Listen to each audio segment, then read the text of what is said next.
नमस्कार दोस्तों, मेरा नाम है आशुतोष और आप देख रहे हैं डायनामिक इम्पल्शन। आज के इस वीडियो में हम बात करेंगे 16 नवंबर 2022 के करंट अफेयर्स की।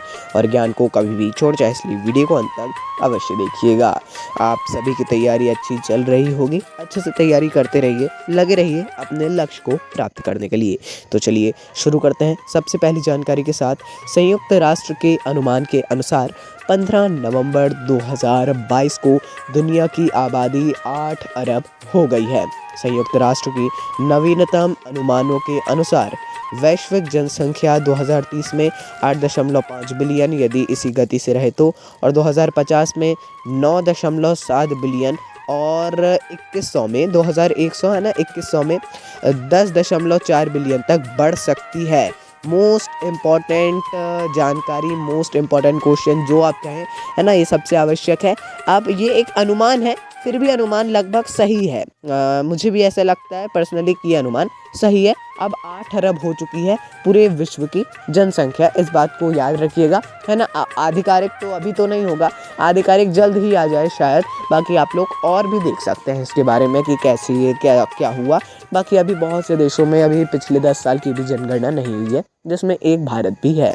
आइए आगे बढ़ते हैं। MC मैरी कॉम, PV सिंधु, मीराबाई चानू और गगन नारंग को भारतीय ओलंपिक संघ एथलीट आयोग के सदस्य के रूप में चुने गए 10 प्रतिष्ठित खिलाड़ियों में शामिल किया गया है। हाल ही में ऐसा किया गया है।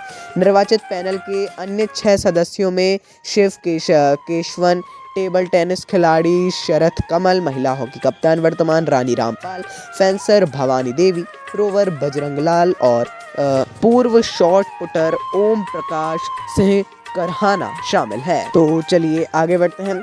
पिछले एक दशक में उच्च शिक्षा के लिए अमेरिका को चुनने वाले भारतीय छात्रों की संख्या 2 गुनी से अधिक हो गई है। देखिए ये भी एक इम्पॉर्टेंट है, रिपोर्ट है। ओपन डोर्स रिपोर्ट 2022 के अनुसार अंतर्राष्ट्रीय छात्रों की कुल संख्या 11.8 से बढ़कर डबल हो गई है, 21% हो गई है, 21% हो गई है। ये एक बहुत ही इंपॉर्टेंट जानकारी है, इंपॉर्टेंट क्वेश्चन है। देखिए उच्च शिक्षा के लिए मतलब कॉलेजेस वगैरह के लिए बहुत समय से जाते आ रहे हैं लोग अमेरिका में, भारतीय छात्र जो हैं।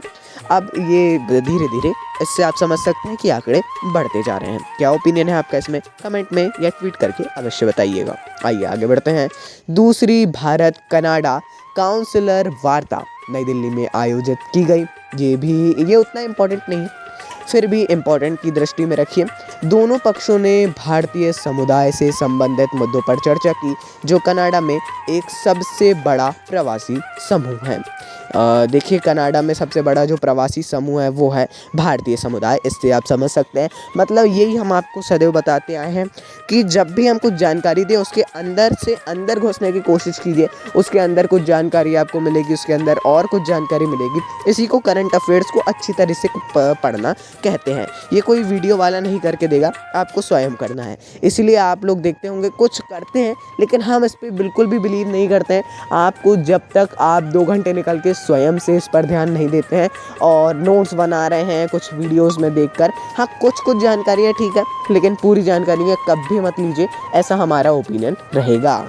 आइए आगे बढ़ते हैं। नई दिल्ली में राष्ट्रीय विज्ञान केंद्र NCSM में केंद्रीय संस्कृति राज्य मंत्री अर्जुन राम मेघवाल द्वारा एक अंतर्राष्ट्रीय यात्रा प्रदर्शनी वैक्सीन इंजेक्टिंग होप का उद्घाटन किया है।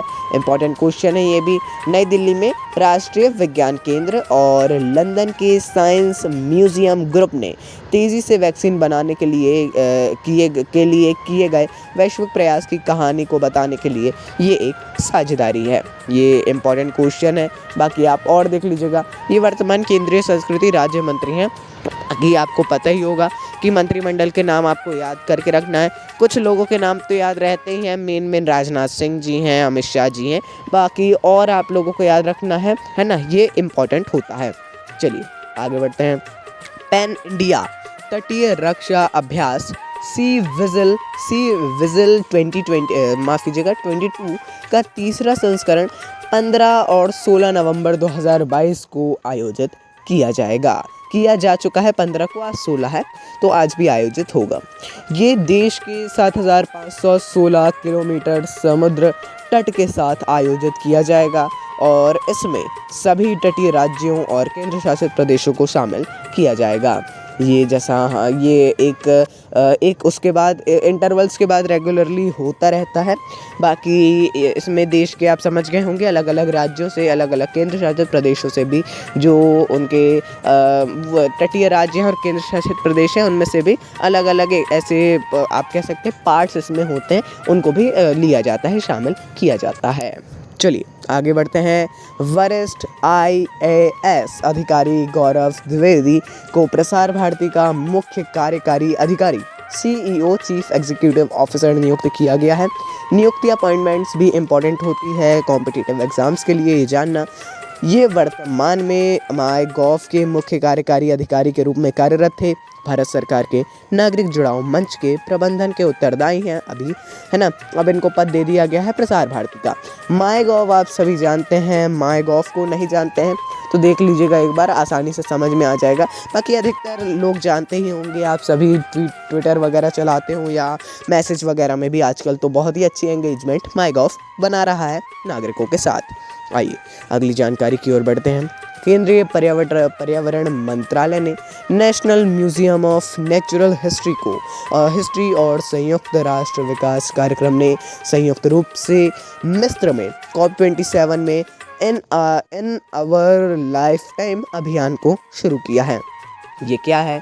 देखिए, इसे 18 से 23 वर्ष के बीच के युवाओं को स्थायी जीवन शैली का संदेश वाहक बनने के लिए प्रोत्साहित करने के लिए शुरू किया गया है।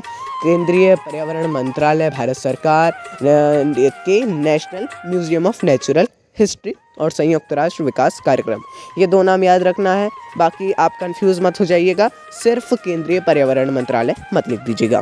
तो चलिए दोस्तों, ये थी अंतिम जानकारी। मिलते हैं अगले वीडियो में। नमस्कार। Dynamic compulsion.